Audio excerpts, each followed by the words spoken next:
Olá, queridos do Frente a Frente, é um prazer enorme estar com você mais uma vez e hoje não é diferente, temos uma palavra de Deus ao seu coração e daqui a pouco temos uma entrevista maravilhosa. Fique ligado, o programa Frente a Frente está no ar. Rastreadores Alcance Sat, novo conceito em rastreamento. Rastreador para carro, rastreador para moto, rastreador para frota. O sistema de rastreamento da Alcance Sat proporciona total autonomia aos usuários, sem intermediários ou terceiros. Alcance Sat, Avenida C8, quadra 84, lote 22, número 465, Setor Sudoeste, Goiânia. Telefones 62 3921 1770, 3093 2004. Saque 0800 61 2004. Rastreadores Alcance Sat, novo conceito em rastreamento.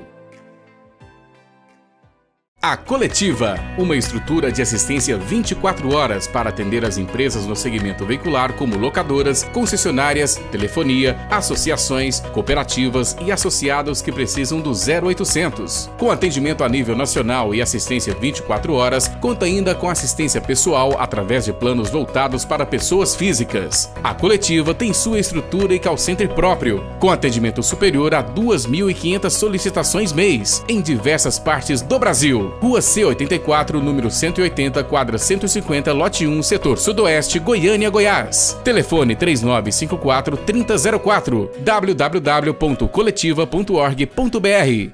Você e sua família têm um encontro marcado com Deus. Todas as terças, quintas e domingos às 18h30.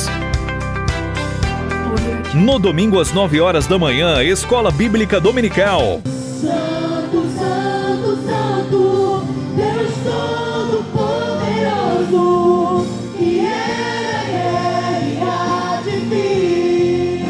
Assembleia de Deus Cidade Jardim, na Avenida Dom Emanuel. Coordenação Pastor João Costa.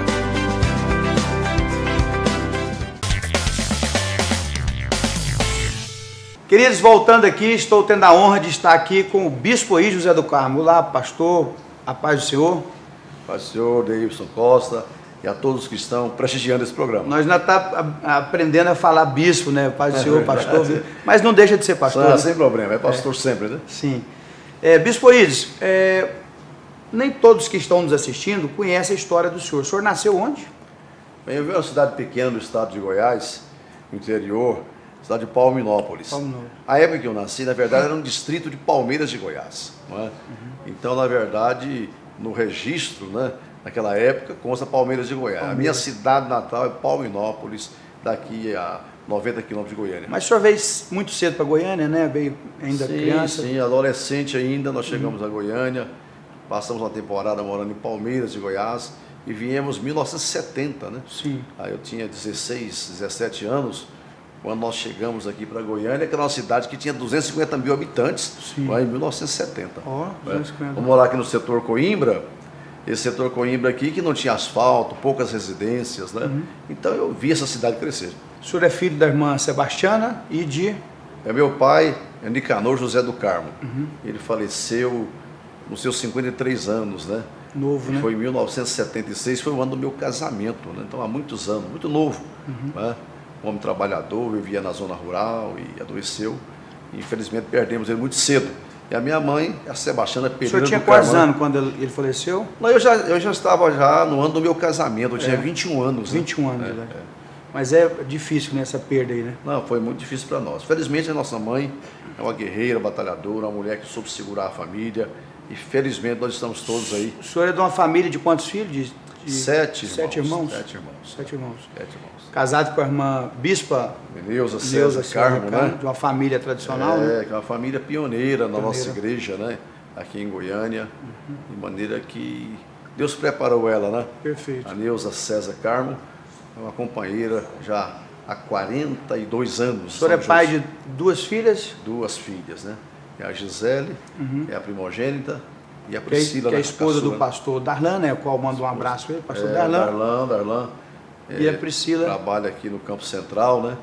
E a Priscila, minha caçula, que é a esposa do Henrique César. Deputado Henrique César. Maravilha. Bispo, quando deu assim, o senhor veio para o ministério, quando deu assim que o senhor entendeu que tinha um chamado pastoral? Foi a partir de quando? Bem, a minha vida é o seguinte, meus pais se converteram primeiro, né? Sim. Eu era adolescente naquela época, 13, 14, 15 anos.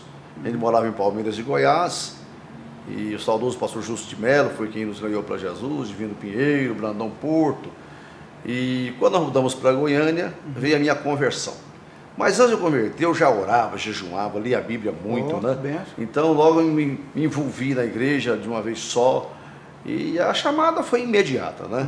Eu era novo convertido ainda. Quando o senhor foi líder de jovens aqui, fui né? líder, né? O saudoso pastor Albino, que é o meu mentor, né? Um homem de Deus, que acreditou e viu em mim a chamada. Desde o começo me colocou aí em atividades na igreja, liderando juventude, escola dominical. E aí eu me envolvi rapidamente na obra de Deus. Estamos aí já há um bom tempo, né? Maravilha. A primeira igreja que o senhor pastoreou foi onde? A primeira igreja foi a cidade de Itaberaí. Itaberaí. Né? Naquela época eu era bancário e um dia o meu mentor, o pastor Albino, chegou na agência e disse: olha, eu tenho de Deus uma visão com você. Você deixar o banco, o trabalho seu, e ir para Itaberaí cuidar da nossa igreja lá. Eu aceitei o desafio, na mesma semana tomei posse lá. Isso foi em 1978, né? Agora completando 48 anos que eu assumi a primeira igreja. Né? Maravilha. Interessante, bispo, que a maioria absoluta de todos os ministros, pastores, né? Ministros do Evangelho, que para ele tomar essa decisão sempre ele tem que escolher, né? Tem uma bifurcação sempre, né? No caso do bispo Ferreira, ele tinha passado um concurso para juiz, né? Exatamente. E ele mandaram ele para Brasília. De fato é assim mesmo, né? Na verdade, quando Deus chama, você vê, quando Deus chamou o primeiro crente, Abraão, né? Ele era bem postado na vida, né? É rico, poderoso, com a família dele. E Deus sai da tua terra, da tua parentela e vai para um lugar que eu te mostrarei. Então a chamada de um pastor, de um obreiro, ela é marcada também por uma renúncia, né? E a pessoa renuncia pela fé, em obediência a Deus, né? É claro que eu tive muita vitória em obedecer a Deus, ao meu líder, né? E, na verdade, o Senhor tinha um plano, e quando Deus tem um plano, ninguém consegue resistir, né? O senhor foi vice do pastor Albino aqui muitos anos, né? Durante quanto tempo?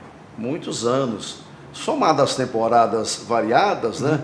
Porque eu fui vice do pastor Albino, depois migrei para Porongatu para ser presidente. Voltei para ser vice, né? Fiquei uma temporada de vice, fui para Iporá, voltei para ser vice. Então, somando tudo isso aí, acho que foi mais de 20 anos, que eu fui vice do pastor Albino, né? O senhor assumiu a presidência da convenção ainda lá em Iporá, né? Iporá, eu era presidente da igreja em Iporá, e o pastor Albino era o presidente na época. Ele então optou por não concorrer e apoiou o meu nome. E, felizmente nós conseguimos aí, os pastores de Goiás entenderam isto. E um somatório, já há muitos anos que a gente não tem nem disputa mais em convenção. A chapa é única, né? A igreja é muito harmônica, a unidade existe, a gente contempla todas as lideranças e hoje então vivemos numa paz, graças a Deus. Só para as pessoas de casa terem noção, hoje o campo, que é Campinas, o senhor preside, tem aproximadamente quantas igrejas? Bem, eu não tenho esse dado exato, né? Mas nós estamos aproximando de 500 igrejas filiais à nossa igreja em Campinas, que está na rua Senador Jaime 715, né? E esse é um campo, né? Só para as pessoas terem noção. Agora o senhor preside a convenção, existe quantos campos? A nossa igreja está estruturada da seguinte forma, né? Nós temos uma convenção nacional, correto, e cujo presidente é o nosso bispo primaz Manuel Ferreira. Existem essas convenções estaduais, não é? Que é filial a essa convenção nacional, e as igrejas são filiadas a essa convenção do Estado. Eu sou presidente do Estado de Goiás. Nós somos 70 igrejas, vamos dizer igreja matriz, igreja 70 igrejas sedes. 70 igrejas sedes no Estado de Goiás. Aqui na Grande Goiânia nós temos umas 12 sedes. Eu presido uma delas, que é a igreja de Campinas. Só esta, quase 500 congregações. Não é?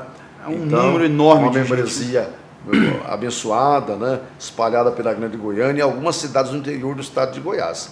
Sem contar, que o nosso trabalho também se estende a alguns países, né? Alguns países, né? Nós temos uma frente missionária muito boa, já há muitos anos na Argentina, no Peru, na África, né? Na Espanha, na Irlanda, até nos Estados Unidos nós temos algumas igrejas. Então, é um estados que tem um estado que Campinas adentrou mesmo com força, que é o estado do Piauí, né? Piauí, exatamente. Temos muitos missionários, uma frente missionária forte na Bahia, Piauí e também no Maranhão. Não é? Porque se falar em Campinas, nós estamos presentes no Piauí. Mas falar a convenção de Goiás, então nós temos trabalho hoje no Nordeste quase todo, né? Que é sustentado aí por várias igrejas. Certo. Bispo, hoje a diferença da igreja estrutural daquela época para hoje mudou muito, modernizou. Mas o que o senhor vê na questão da difusão do evangelho, da pregação do evangelho para hoje? Não, é claro que houveram muitas mudanças, né? A sociedade muda, o mundo muda, e a igreja também tem que mudar suas estratégias, né? Então, antigamente nós, por exemplo, o trabalho nosso era um trabalho de cruzadas nas praças, nas ruas, né? Hoje isso quase não tem mais fluído, né? Essa é a verdade.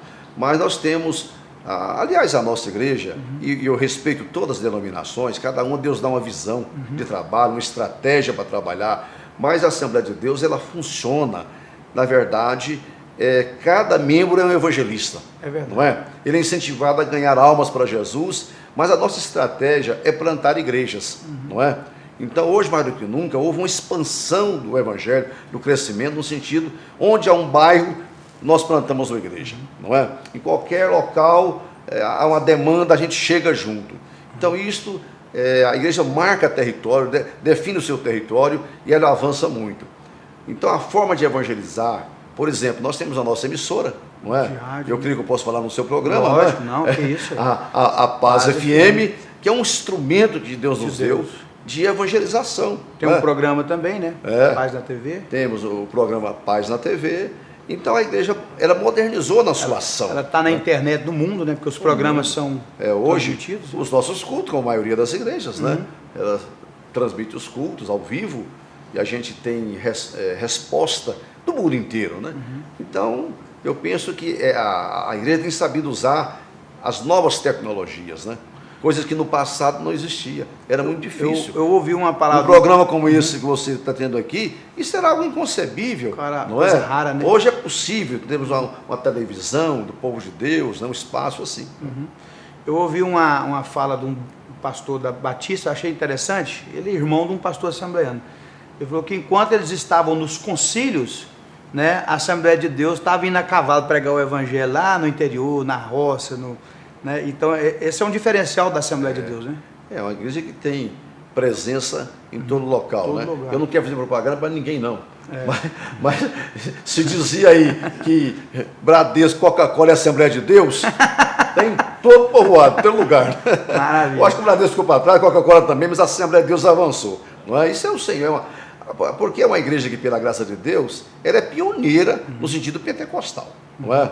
É uma igreja que levantou a bandeira pentecostal no Brasil e no mundo, e isso tem mais de 100 anos, né? Então, uma instituição que tem mais de 100 anos, ela se consolidou, não é? Ela consolidou. Então, graças a Deus que eu faço parte desse trabalho. As pessoas criticam muito, bispo, assim, a gente está no seio da igreja há muito tempo também, porque a igreja tem aquela fala, acho que de Lutero, que quando uma instituição ultrapassa 100 anos, ela começa a estar em... O senhor concorda com essa visão? Ela pode ser verdade, às vezes, do mundo empresarial, né? Certo.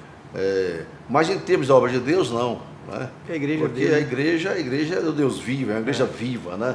Aliás, eu penso que ela está crescendo, aumentando, multiplicando cada vez mais, né? Não é o tempo que desgasta a igreja. Os desafios é que mudam, né? Os desafios mudam. Claro, o foco, os desafios são outros, né? A igreja enfrenta hoje situações que no passado ela não viveu. Mais remotamente, a igreja ela sempre foi perseguida, né? Foi. Mas a perseguição se dava muito no aspecto físico, né? Ir para fogueira, ser crucificado, jogado na arena dos leões, aquelas perseguições. Hoje não. O bombardeio na igreja continua hoje, mas é algo assim espiritual, ideológico, né? Filosófico, há um sistema, e isso é próprio, né? Satanás mudou a estratégia. Jesus falou assim, vou multiplicar a iniquidade. Então hoje a iniquidade multiplicou. O que é iniquidade? É o enfrentamento a Deus. O iníquo é aquele que conspira contra Deus, que enfrenta Deus. Então, há um enfrentamento muito grande hoje. Então, se dá no campo das ideias, não é, da mente, esse bombardeio. E a igreja tem que mudar também, não é, a sua defesa, não é, para poder prevalecer viva. Mas a gente tem uma sentença de Jesus lá atrás, né? As portas do inferno não prevalecerão contra a minha igreja. E isso é uma realidade. O povo de Deus vai de força em força, de glória em glória, e daqui a pouco Jesus busca a gente para o céu, né? A estratégia do Satanás, como o senhor disse, aí, mudou, por exemplo, os ardis dele.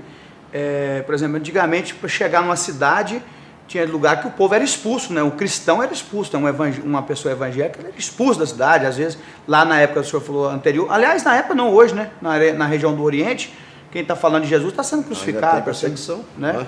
Agora, hoje, muitos mártires hoje. Hoje a estratégia do inimigo está usando para misturar, né? Por exemplo, na política, por exemplo, há um desafio muito grande, né? Entre a instituição de Cristo na Terra e os governantes, essa coisa toda de ideologia de gênero, né? Existe.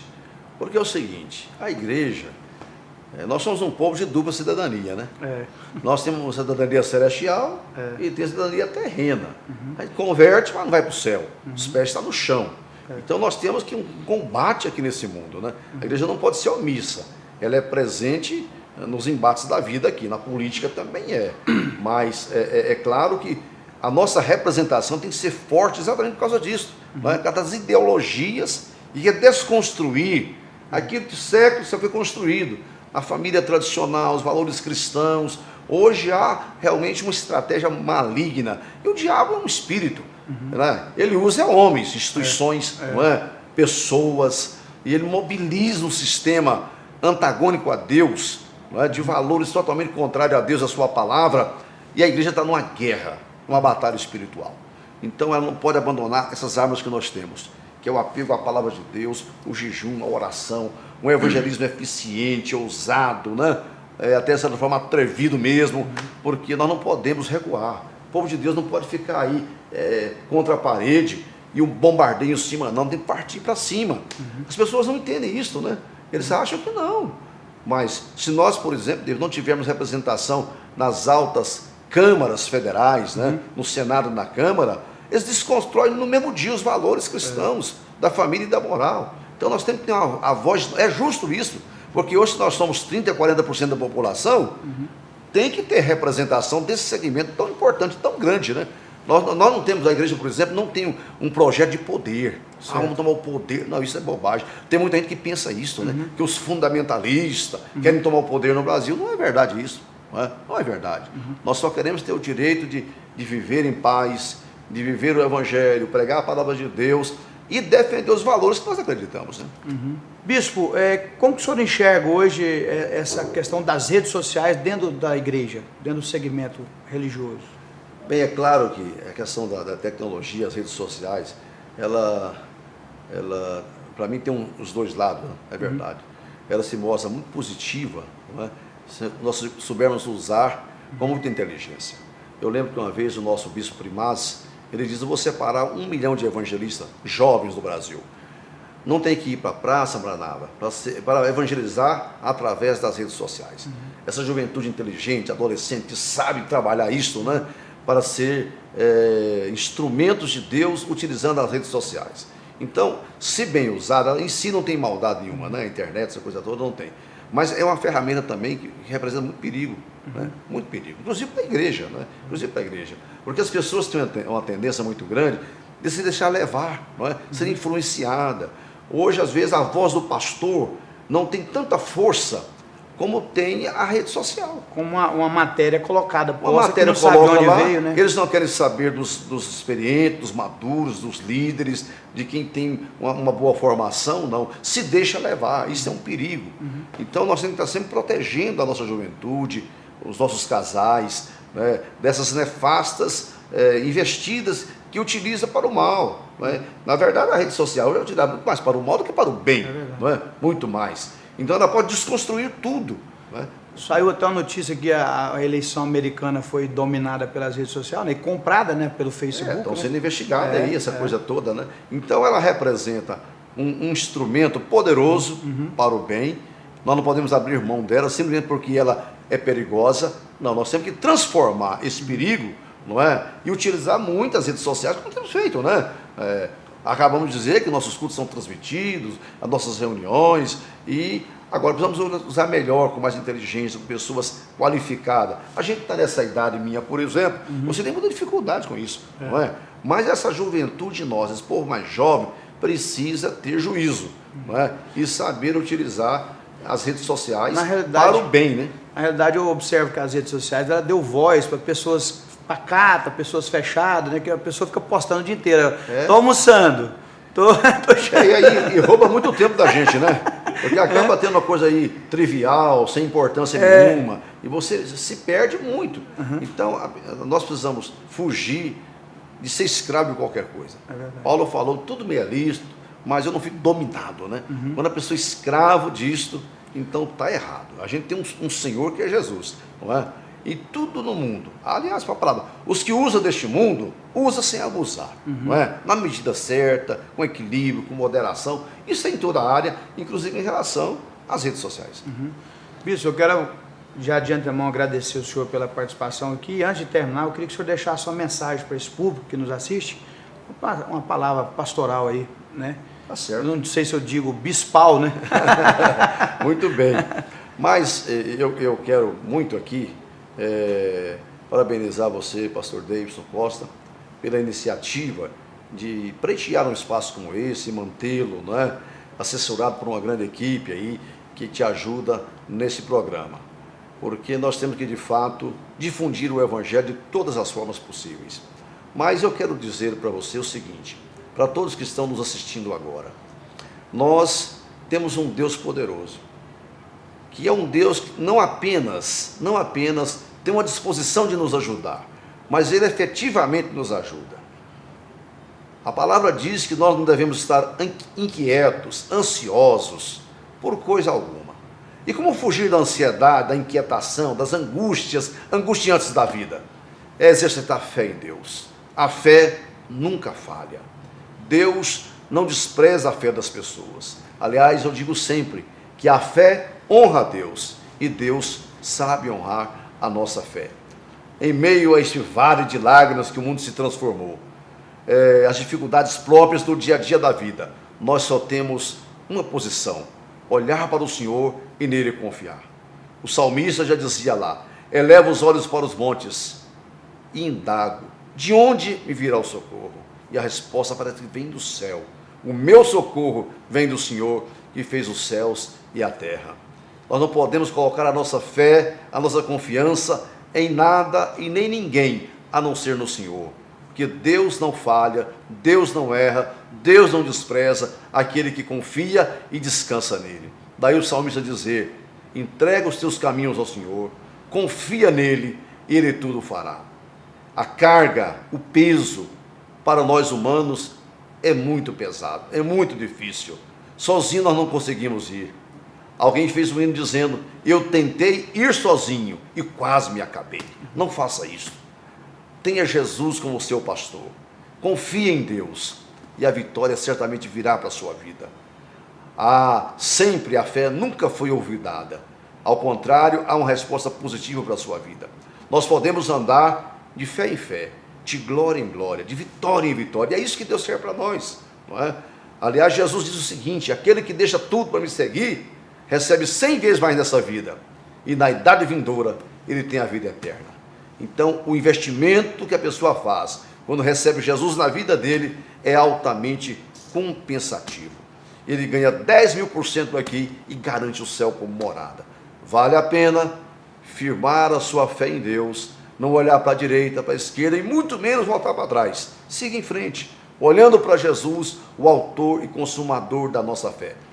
E preste atenção nisso. A luta nossa está para acabar. O deserto vai passar. Canaã é logo ali. Jesus está voltando. Que Deus nos abençoe, em nome de Jesus. Eu quero agradecer mais uma vez o bispo, o José do Carmo, pelo espaço aqui na agenda do senhor. Eu sei que a agenda do senhor, até daqui 1 ano e meio para frente, tem agenda, né? Eu fico encabulado com o senhor. Eu sempre comento com meu pai, que pastor João Ferreira, que como que o senhor, Deus dá tanta força para o senhor aguentar essa vida diária, né? De muitas agendas. É verdade. No estado, no Brasil e no mundo. Mas eu digo sempre o seguinte: para cada situação, Deus nos dá uma graça, não é? Ele não dá uma graça que a pessoa não está precisando. Mas sabendo da atividade, do trabalho, não é? Das agendas, Deus dá uma graça para a gente especial para poder suprir e conseguir levar a bom termo a missão que nos entregou. Sim. Agradeço ao senhor, à família do senhor, a bispa Neuza e ao espaço aqui da nossa instituição. E quero pedir que o senhor encerre esse programa fazendo oração com o nosso público. Muito bem.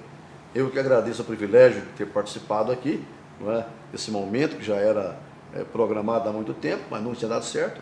Hoje foi possível. Então ore comigo e receba aí a bênção de Deus. Nosso Deus e nosso Pai, no santo nome de Jesus, teu Filho, eu quero te louvar nesta hora e colocá-lo, Senhor, agora como Deus único e verdadeiro na vida dessas pessoas. Pai justo, o Senhor tem a palavra de vitória.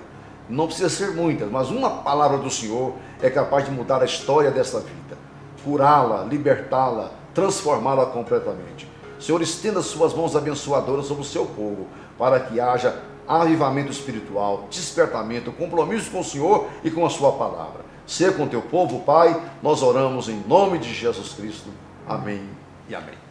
Querido, muito obrigado pela audiência. Até o próximo programa, se Deus quiser.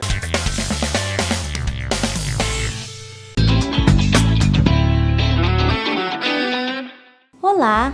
Está no ar o quadro Faça Valer Seus Direitos. Hoje eu trouxe uma questão de muita importância. Quando posso fazer um inventário extrajudicial, ou seja, no cartório? O inventário pode ser feito no cartório quando não houver herdeiros menores e incapazes, quando todos estiverem de acordo e não for deixado testamento. É importante também saber que é obrigatória a presença de um advogado. Faça valer seus direitos.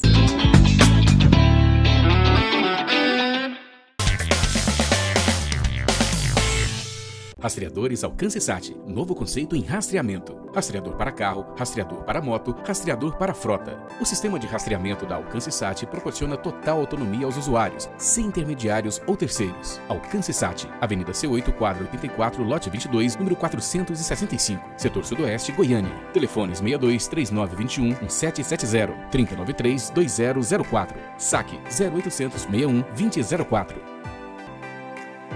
Rastreadores Alcance Sat, novo conceito em rastreamento.